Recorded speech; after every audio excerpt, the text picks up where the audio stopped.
Ustedes saben lo que es el seguridismo o seguritismo. Es una palabra, safetyism, una palabra en inglés que fue inventada para hablar de cómo se había mimado a la mente estadounidense, según un libro que se publicó en 2018, The Coddling of the American Mind.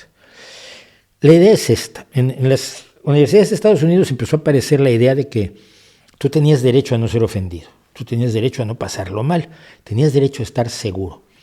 Entonces se crearon ideas como la de las advertencias de desencadenamiento o de gatillo. Es decir, voy a decir algo que te puede desencadenar sentimientos desagradables.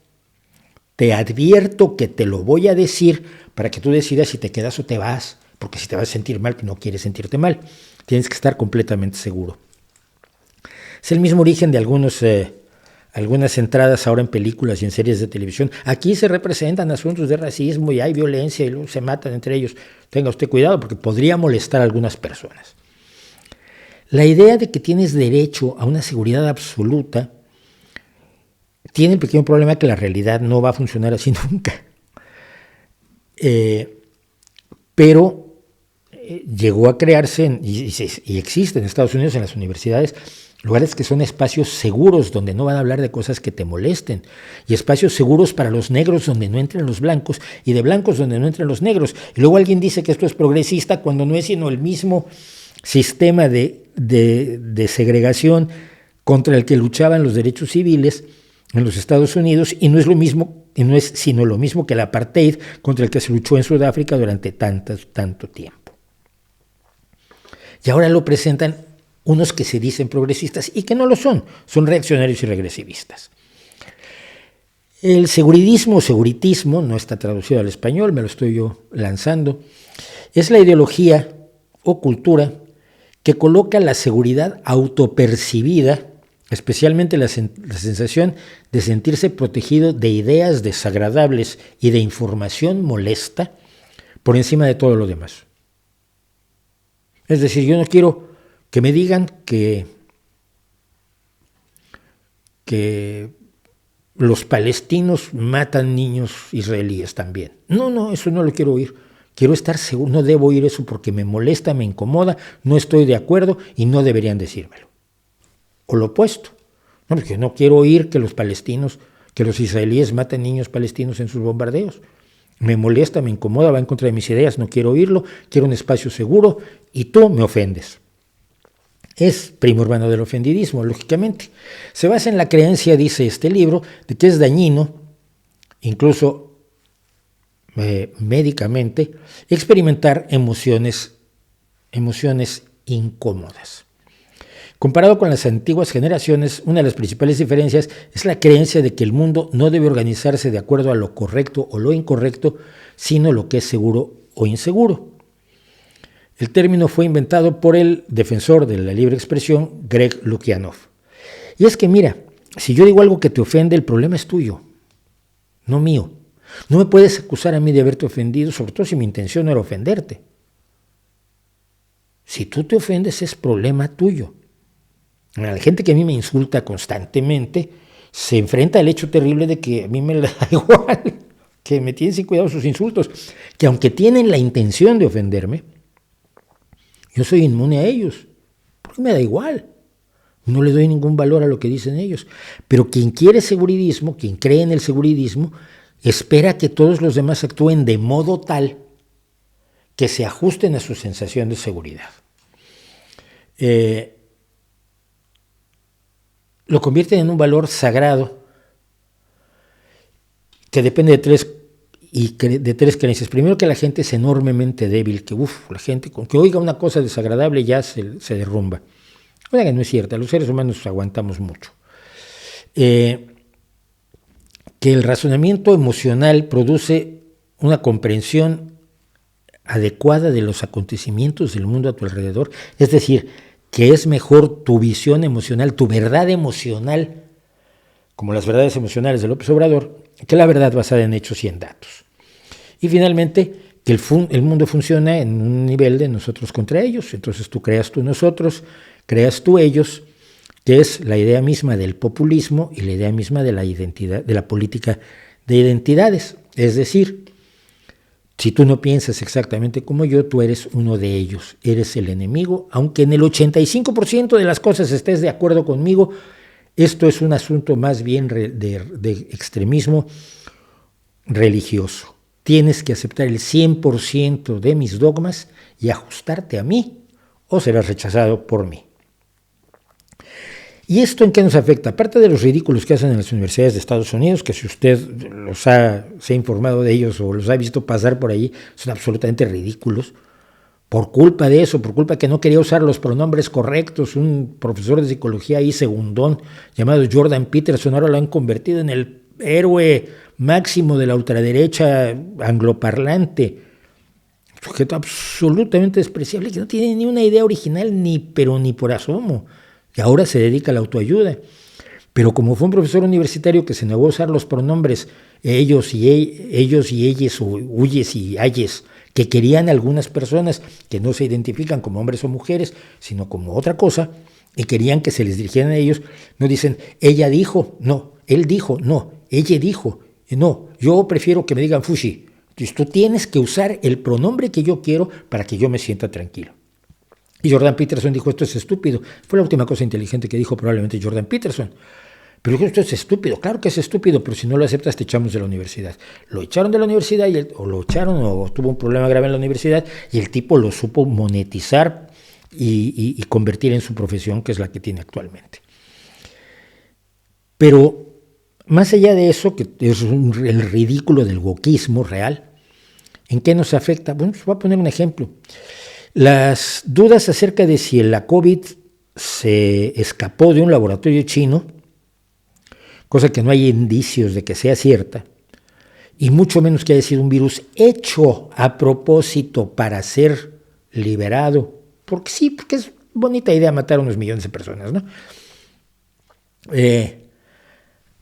Esta creencia, esta conspiranoia que hace insegura la investigación en virus, pues, está quitándole fondos a la investigación en virus en los Estados Unidos. Está secando los fondos para los científicos que reúnen o alteran patógenos peligrosos y está aumentando un debate sobre estas prácticas. ¿Qué ocurre? La investigación a veces es peligrosa. Sí, si tú trabajas con patógenos, es peligrosa.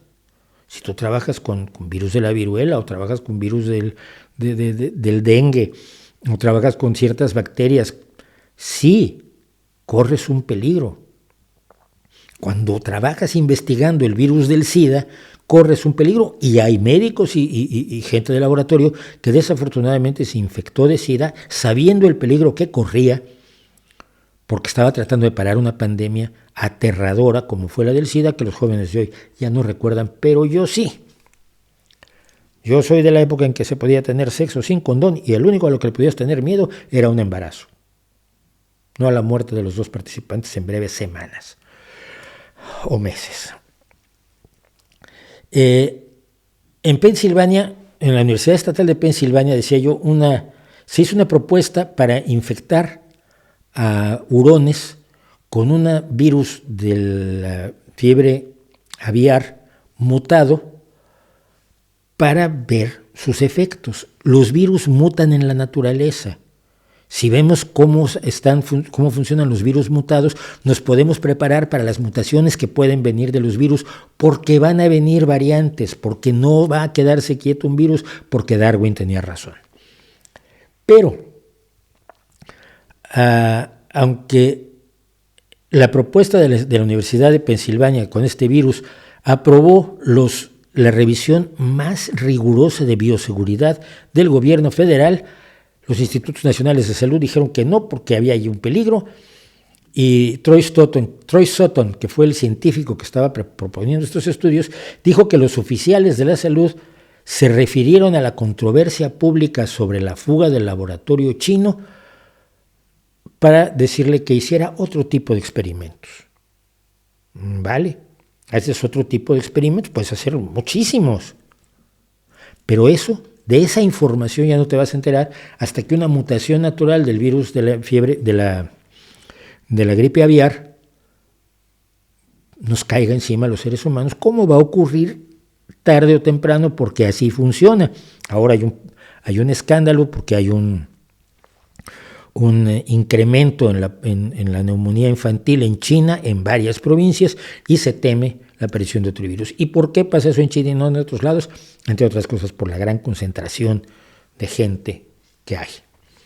Bueno, en Washington, los funcionarios de desarrollo internacional le quitaron este verano el dinero, $125 millones, a un programa diseñado para recolectar virus animales en varios continentes, porque 2 senadores republicanos, no sé si el seguridismo es cosa de los progres y de los wokes, 2 senadores republicanos exigieron que se detuviera el proyecto, porque ¿cómo van a reunir virus y luego ese virus viene y me pega a mí? En los Estados Unidos, cerca de 12 virólogos, algunos de ellos que hablaron de modo anónimo para evitar ser cancelados por la derecha o por la izquierda y poner en peligro su financiamiento o su propia carrera profesional, describieron una retirada en general de la profesión de los experimentos delicados y que han dejado incluso de proponer ese trabajo porque los planes de investigación no eran aprobados nunca. Un virólogo dijo que los administradores de la universidad le habían pedido que sacara su nombre de un estudio que hizo con un colega en China, porque claro, si él trabaja con un chino, pues va a resultar que tiene que ver seguramente con el virus de la COVID que se escapó del supuesto laboratorio, que supuestamente se escapó del laboratorio de Wuhan, porque claro, China es del tamaño de mi barrio, ¿no?